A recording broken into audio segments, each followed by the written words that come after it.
Hi everyone, welcome to my channel. So in this video we'll be talking about erythropoiesis.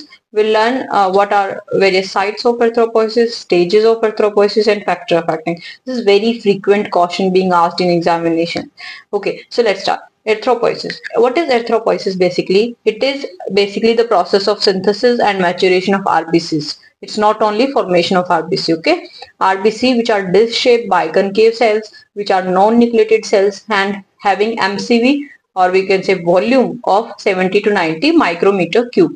Okay. Obviously we know that the function of RBC, they help in transport of gases, they help in recognition of blood groups and help in buffer action. Okay, so sites of erythropoiesis. During intrauterine life, there are three stages: mesoblastic stage, hepatic stage, and myeloid stage. Mesoblastic stage of duration 0 to 3 months of gestation life, where erythropoiesis occur in yolk sac. Hepatic stage, when we talk about 3 to 6 months of intrauterine life, where erythropoiesis occur in liver and spleen. Myeloid stage, we are talking about 6 to 9 months intrauterine, and onward bone marrow takes this function. Later on, even after birth and later on, bone marrow play this role. So erythropoiesis, before dealing with stages of erythropoiesis, in bone marrow what happens basically, there is pluripotent stem cell. Pluripotent means it has potential to make many cells. Okay, basically it gets committed to make one type of cell, right? So it has to get committed to make RBC only, right? So pluripotent stem cell, it becomes committed hemopoietic stem cell, and hemopoietic stem cell can either enter into lymphoid series or it can become colony forming unit. Colony forming unit. Which colony forming unit is formed, that will decide which type of cell it will be entering into that lineage. Okay, so a colony forming unit GM and colony forming unit E. E for erythrocyte. So if CFUE is formed, means this cell is going to be erythrocyte.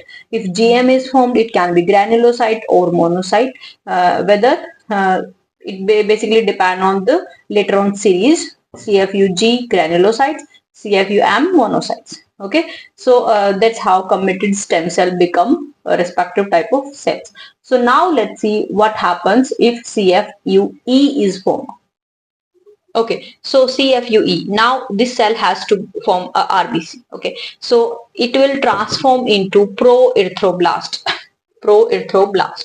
Proerythroblast means pro means inactive form of erythroblast. Erythroblast is basically immature cell of erythrocyte. Erythrocyte is RBC, right? So proerythroblast stage, in which the cell is large size, it is basophilic in nature and it has big nucleus, which will transform into early normoblast, which is approx 14 micrometer size, early normoblast, and then which will enter into intermediate normoblast and late normoblast. Intermediate normoblast is that stage which is very important, where hemoglobin starts appearing. Okay, so from basophilic, here it becomes polychromatic because of the hemoglobin color.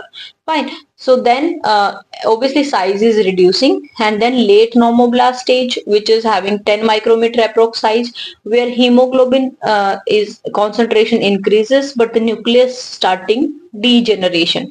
Okay, then what happens, the last stage, which is reticulocyte stage, where nuclear chromatin material is visible only, the nucleus has degenerated approx, so only chromatin material is visible, which we call reticulum. Okay, so that's why this stage is reticulocyte stage. So this is acidophilic and approx 8 micrometer of size.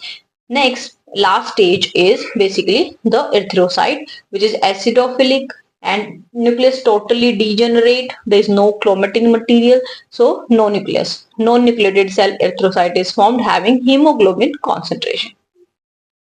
Now last thing is factor affecting erythropoiesis. So there are various factors. How you can answer this question is, you can answer stimulating factors, maturation factors and factor affecting synthesis of hemoglobin. So what are stimulating factors? What can stimulate RBC synthesis? So it can be, first, the most important stimulus is hypoxia. So whenever you are at high altitude, there is hypoxia, decrease in PO2 concentration, tissue hypoxia, which lead to the stimulus to renal peritubular capillaries, which will secrete erythropoietin, and erythropoietin will stimulate bone marrow to increase erythropoiesis or polycythemia, right? Then erythropoietin itself is a stimulus. It can be given from outside. Okay, there can be thyroid, which increase metabolism, which increase RBC synthesis. So these are stimulating factors. Coming to maturation factors, so there are various factors which help in maturation of RBC. If they are not proper amount, then it can hamper the RBC synthesis. For example, B12. If B12 we don't get in the cell synthesis,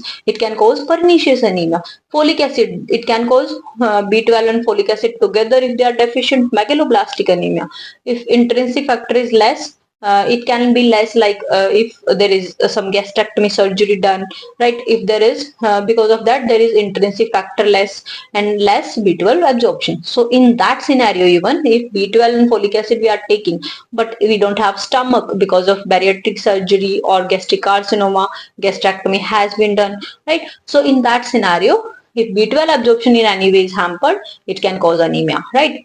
Fine. And last is a factor affecting synthesis of hemoglobin itself. So what we need to make hemoglobin, heme part, that is iron, and globin, that is protein compound, and other factors B12, vitamin C, and cobalt, obviously. So all those factors which we need in synthesis, if they are deficient, it can hamper erythropoiesis. So what are all factors? They are stimulating factors, they are maturation factors, and there is synthesis of hemoglobin. So all those factors, dietary factors. Okay, so that's all about erythropoiesis, the stages of erythropoiesis, the site of erythropoiesis, and factor affecting erythropoiesis. I hope this video is clear to you. If you have any query, you can comment below. Stay tuned for next video of blood. Thank you so much for watching. Please subscribe if you like this video. Thank you so much. Bye bye.